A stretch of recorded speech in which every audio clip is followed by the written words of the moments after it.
Atenção! Começa agora uma teleaula de Ciências do Ensino Fundamental. Você vai assistir a teleaula de número 35. Bons estudos!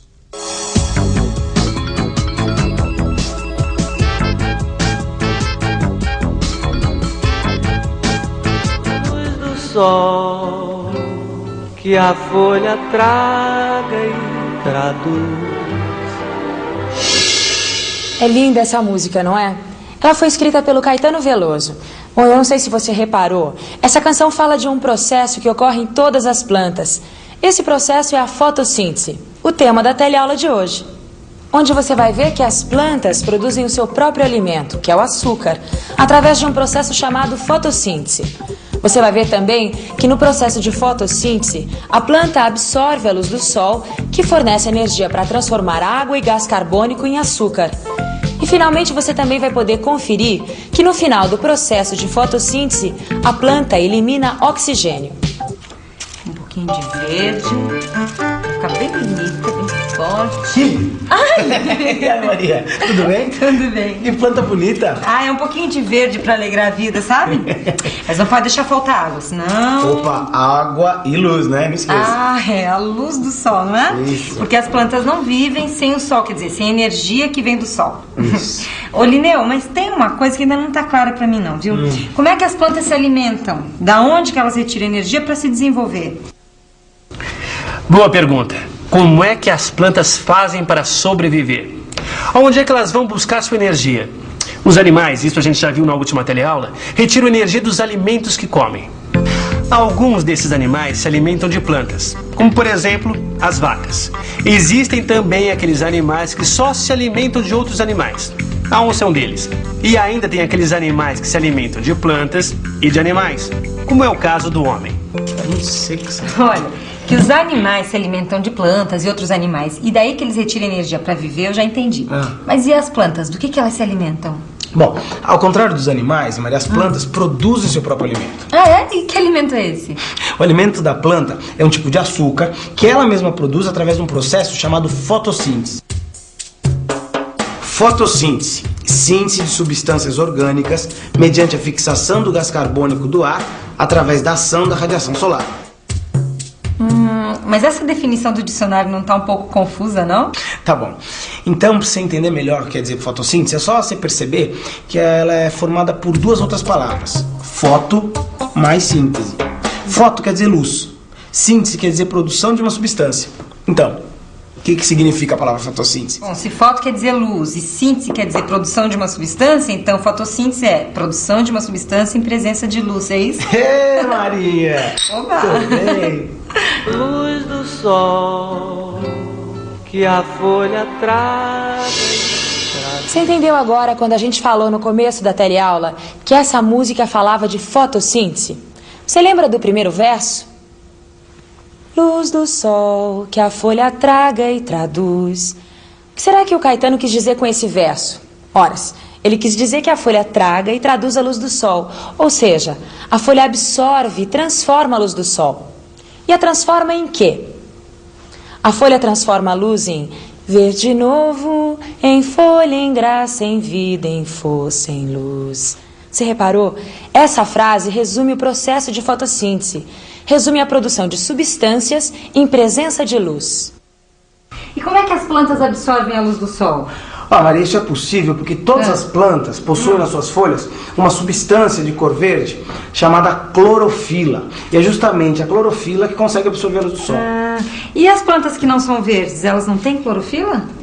Mesmo as plantas que não são verdes, ou seja, que são de outras cores, amarelas, vermelhas, mesmo essas plantas possuem clorofila. Muito bem, a gente já viu que a fotossíntese é o processo pelo qual a planta produz uma substância na presença da luz. Mas como será esse processo? Como será que as plantas fazem a fotossíntese? A água é uma das matérias-primas, é um dos componentes básicos da fotossíntese. Veja o que acontece quando uma planta recebe água. Ela entra pelas raízes e atinge todas as partes da planta, inclusive as folhas, que é o principal local onde se realiza a fotossíntese. Outro elemento natural que também participa da fotossíntese é o gás carbônico. Esse gás está presente tanto no ar que respiramos como na água. O gás carbônico entra nas plantas pelas folhas e se mistura com a água que entrou pelas raízes. Completando a fotossíntese, a gente tem a luz do sol. É ela que vai fornecer energia para a formação do açúcar. Nossa, então é só água, luz e gás carbônico que é preciso para a fotossíntese acontecer? Pois é, pra você ver. Apesar de tão importante, porque sem ela as plantas não conseguem sobreviver, né? A fotossíntese para acontecer precisa de muito pouco. Que nem você disse, é só água, luz e gás carbônico. Esses são os elementos fundamentais para acontecer a fotossíntese. Sei, pelo que você está me falando, a fotossíntese pode acontecer com qualquer tipo de planta, não é? É, se é planta, faz fotossíntese. Agora, o mais interessante é que a gente pode encontrar planta nos ambientes mais variados. Em deserto, na cidade.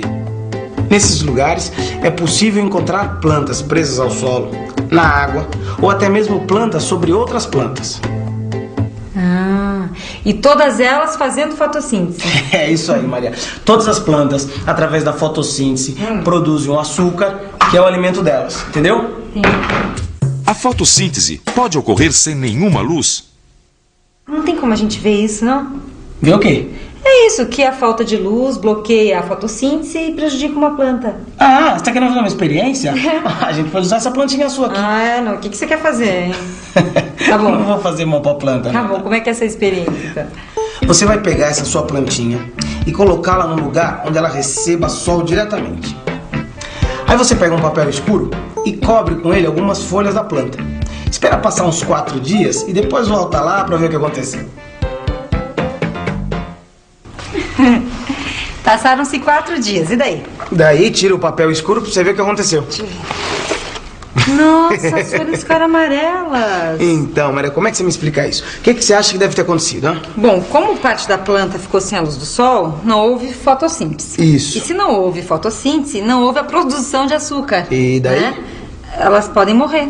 Isso, é isso mesmo. Quer dizer, essas folhas amarelas aqui não morreram porque o resto da planta continua fazendo fotossíntese. Mas se a planta inteira tivesse ficado no escuro, ela teria morrido com certeza. Acho que eu tô entendendo direitinho essa história de fotossíntese, viu? E muito bem. Mas a fotossíntese não fica só por aí, não. Ainda tem mais algumas coisas que a gente precisa saber sobre ela. Como, por exemplo, algumas substâncias que as plantas liberam durante o processo de fotossíntese. Uma delas é o gás oxigênio. O oxigênio, como você já sabe, é um gás que existe normalmente em nossa atmosfera e é importante para a respiração da maioria dos seres vivos. A respiração é outro processo importante realizado por animais e vegetais. Mas a respiração é um tema que vai ficar para outra teleaula. E o açúcar produzido na fotossíntese? O que tem? Ele é todo consumido pela planta? Não. O açúcar, ele acumula energia. Então, quando a planta produz uma quantidade enorme de açúcar, ela acumula, quer dizer, ela armazena esse açúcar para quando ela precisar. Ah, que interessante. Quer dizer que, além dela produzir açúcar para consumir na hora, ela ainda armazena para um uso futuro. Isso. Mas, por enquanto, nós vamos ficando por aqui. Que agora é hora da revisão. E atenção, se liga aí que é a hora da revisão. Na teleaula de hoje, você viu que as plantas produzem seu próprio alimento, que é o açúcar, através de um processo chamado fotossíntese. Você viu também que no processo de fotossíntese, a planta absorve a luz do sol, que fornece energia para transformar água e gás carbônico em açúcar. E, finalmente, você também conferiu que no final do processo de fotossíntese, a planta elimina o oxigênio. Luz do sol que a folha traga e traduz em verde novo. Como você viu nessa teleaula, a fotossíntese é de extrema importância para as plantas. Só que a importância desse processo vai além das plantas. A fotossíntese é importante para toda a natureza. No que a fotossíntese ajuda a natureza? Bom, esse é um assunto que vai ficar para a próxima teleaula. Não perca, hein? Até lá! Olá! Antes de acabar esta teleaula, nós queríamos falar sobre um assunto que afeta a todos nós: a água. Quase nunca pensamos como a água que consumimos chega até a gente, ou mesmo o que acontece com ela quando sai das nossas casas. Mas a verdade é que ela percorre um longo caminho até chegar às nossas torneiras. E se não cuidarmos bem desse líquido essencial à vida, ele pode em breve sumir das nossas casas. Para um brasileiro, a ideia de que a água pode acabar parece absurda. Afinal de contas, o Brasil possui uma quantidade de água doce em seus rios que é a maior entre todos os países do mundo. Isso acontece porque a distribuição de água não é bem feita. Isso faz com que grande parte da água tratada e pronta para o consumo seja perdida ou desviada. Outra coisa que dificulta o acesso à água é o problema com o esgoto doméstico, que não é coletado corretamente na maior parte das grandes cidades brasileiras. Ou seja, a grande maioria do esgoto doméstico produzido vai direto para os mares, rios e represas. Isso quer dizer que estamos poluindo com esgoto doméstico não tratado as fontes da água que bebemos. Como consequência, o tratamento para se obter água potável fica cada vez mais difícil. É fundamental que todos cobrem maior eficiência na distribuição de água e mais ações de saneamento básico por parte dos governos. Economizar água não é só uma maneira de gastar menos dinheiro, mas é uma forma de diminuir os problemas decorrentes da escassez de água. A água é um problema de todos nós. Vamos fazer a nossa parte.